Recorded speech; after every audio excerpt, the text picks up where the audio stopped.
my name is Stephen Sindoni. Thank you for tuning in to Stephen's World Talk Radio today. Today is Saturday, May 12th, 2012. My guest today is scientist and inventor Jerry Thomas. Jerry, welcome to the program. Glad to be here with you today, Steve. Yeah, I'm excited about having you on today because we've been chatting back and forth, Skype conversations and phone calls and so forth, and we've been building up a great dialogue, and there are so many things that I've learned from you, not by just reading the book, by talking with you and being able to ask you some questions regarding the amazing things that I've read in the book. And I wanted to continue that and allow the listeners to be able to benefit from some of your knowledge and wisdom in the scientific areas and bring it down to a regular layman's term or free energy 101, so to speak, which is the name of your book. I'll plug that here. So that way the listeners can get a capsulized view from you on a regular level where you can bring it down so it's easy for them to understand. So thank you for coming on with me today. Welcome. Look forward to the discussion today. Now, our topic today is how do we create a better world with better technology? So that's really going to be the focus today, Jerry. So that'll be my question to you. How do we create a better world, Jerry, with better technology? There's a couple of areas that society, the world, will progress in. One of those areas is our understanding of gravity, Steve.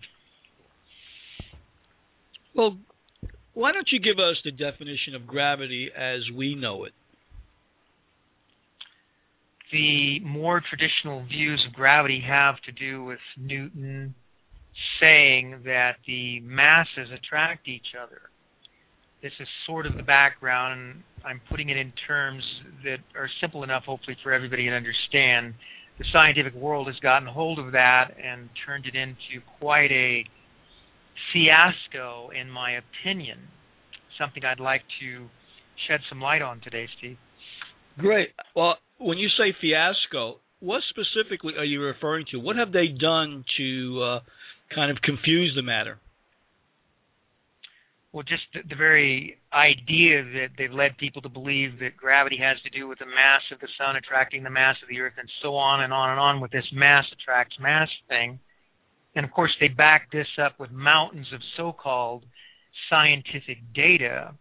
My comment, my statement is it's a case of the blind leading the blind once again, where there's been gross misinterpretation of the data and the facts.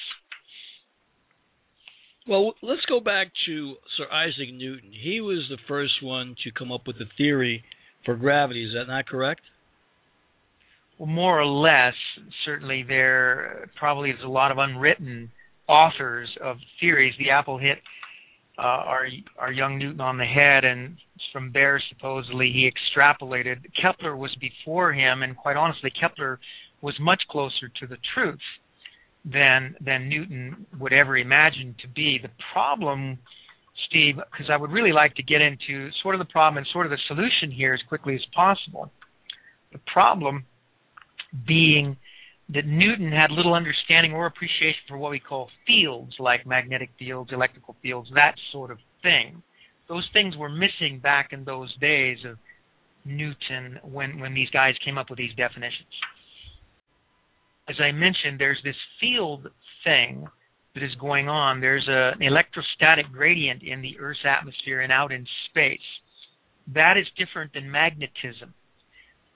That is like a plus and minus charge. The difference between a plus and a minus charge creates what we call an electrical gradient, a field of electrical potential between plus and minus charges. Clouds, for instance, sort of float in this electrostatic field. That field has a lot to do with how things sort of float up in the air.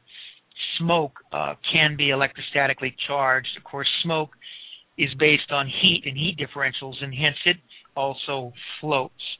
When people look up in the sky and see clouds, they give little thought to the idea that those clouds are defying gravity. Science has waved its hands, given all kinds of seemingly scientific explanations for why the clouds float up there, with everyone, of course, overlooking the fact that they are floating, defying the very laws of gravity. Let me say something about the laws of gravity for a minute, if I may. Okay. Well, little known to you and the people out there is that around 1900, the scientists of the day, and these were the smartest men of their day, stated and proved scientifically that airplanes would never fly because the airplanes violated the laws of gravity. This was the simplistic, advanced scientific thinking of the day. The world bought it. The people of the world bought it because, my goodness, after all, these guys were the geniuses. These were the scientists. And if they said airplanes would never fly, certainly these geniuses must have been right, Steve, you think? Well, these geniuses probably had something to gain by coming out with these outlandish solutions to a problem that they created for the masses, I think.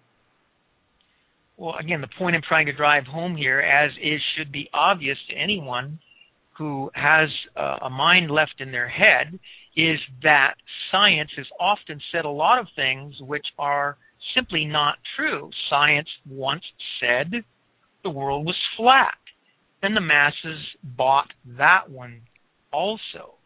Science uses the laws of thermodynamics to say that free energy devices cannot exist, perpetual motion machines cannot exist, and yet there's a failure on the part of the world population in science to understand that the laws of thermodynamics came out of the steam age. And in fact, they were not laws, they were principles or ideas that were simply based upon thinking that surrounded the steam engine. So what I'm saying, and let's point out I'm saying it, me, Jerry Thomas, a lot of scientists in the world are not saying it, they're afraid to say it. Gravity is composed of at least 5 different parts. It's actually a combined effect. And people like me are saying that gravity as a fundamental force simply does not exist. It's the greatest scientific boondoggle of our time to suggest that gravity is a fundamental force, and that is a bombshell statement. And I will go on about what I call the 5 parts of gravity, if I may. That gravity is composed of at least 5 different things, one of which is electrostatic gradient potential. Another thing that helps assist, creates gravity as we understand it, is something called the vertical component of magnetism. And this is a new idea to people to hear and to think about. Heat is a component of gravity. As we all know, a hot air balloon rises. Another component of gravity is what we call density. A rock is more dense than the air. Hence, the rock falls. It's a very simple, well-known scientific principle. It is, in fact, one of the key concepts behind gravity. Balloons float. Now, let's point out a couple of things that may sound simple and almost too hard to believe, but a balloon is nowhere near the mass of the Earth. This idea that masses attract each other, which is the Newtonian principle, which is sort of fraudulent on its surface, suggests that the mass of the Earth would attract the mass of the balloon, however the balloon rises. So even though the balloon has very little mass, it still, with helium in it, defies gravity because it's working based on the principle of density, which is a less dense object floats on a more dense object.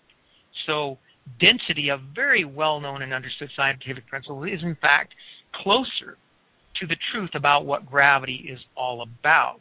Now, how about I make another bombshell comment regarding density? Go right ahead. And this is one that will shake a lot of people up. Density of an object is engineerable. You can, through fields in engineering, alter the density of an object. Does this, Steve, begin to sound to you like all of a sudden we might be able to engineer gravity? So getting on with the more or less 5 fundamental ideas relating to gravity, we have density, temperature, the vertical component of magnetism, the electrostatic gradient potential, and something I like to call inertial propulsion. The idea of inertial propulsion is very, very exciting, and we'll get into that in a minute. The idea is that somehow circular motion, an object going around and around through the combination of other objects going round and round, can create a force in one direction only, even though everything is spinning around seemingly randomly, yet there's a net propulsive force in one direction from all this spinning around and around and around. And this is the type of thing that could make people's heads spin round and round, just contemplate. So is this like a centrifugal force that you speak of? Yes and no. It's really quite simple. And once again, in the book, I talk about this. So we'll plug the book a little bit here in the following sense. I'd like to get into what we call the modern-day rocketeers, Elon Musk, Richard Branson, Bezos, a few of these billionaires who are spending their money, and I say spending it foolishly, on rockets. So I would like to preface that little political commercial with my conversation about inertial propulsion. Well, would you say then that they are spending their money on obsolete technology? From my point of view, absolutely. And more people might ask, well, why doesn't Richard Branson know and talk to me? Why doesn't Bezos know and talk to me? Why doesn't Elon Musk know me and talk to me if, in fact, I have a better idea than everybody else? That's a great question. Maybe somebody out there has the answer. And maybe that's another reason why we're doing this program today, to get individuals like these to call you, to ask you about your inventions and the information that you have to bring forward. Well, that would be a real good day for me when people like that, who are spending untold fortunes on foolish, obsolete rocket technology, which quite honestly is extremely dangerous to its occupants. And sooner or later, people are going to realize that they have to come up with something better, as I say in my book. So may I continue, though, with the discussion of inertial propulsion, because I suspect there's at least 1 or 2 billionaires out there who really should listen to this. Well, you've got the floor.